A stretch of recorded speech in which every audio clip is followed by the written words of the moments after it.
Khordha block महाविद्यालय अध्यक्ष पदवी को नहीं विवाद बढ़िबारे लागिछि। विधानसभा जटणी विधायक विभूति भूषण बलवंतराय प्राक्तन अध्यक्ष पात्रंक विरोध में कॉलेज उन्नयन आଳରେ 70 लाख टंका हड़प अभियोग आनिछन्ति।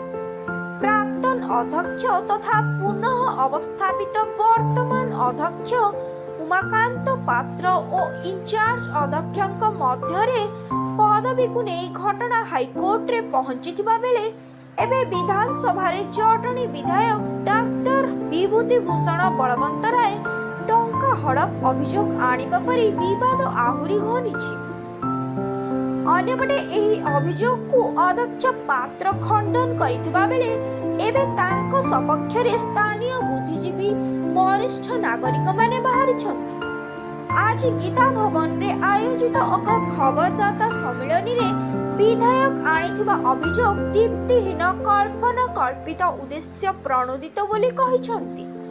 एही घटनार पुंखानुपुंख जांच सह दोषींक विरोध रे कार्यानुष्ठान दाबी करिछन्ति।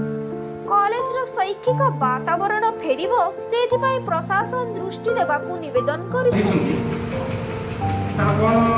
स्पष्टीकरण अच्छी सेटा कॉलेज रे कोन तरह जो काम है कोन है कोन नहीं ता भीतर से माने प्रथम सफेद हो एवं पानी का पानी दोखा बोल जो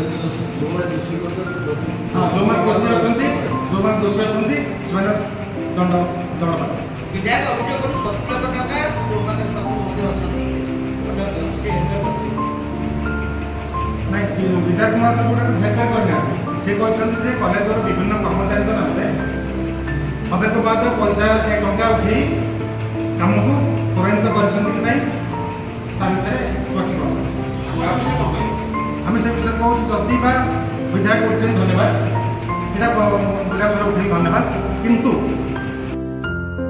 ब्यूरो रिपोर्ट SM न्यूज।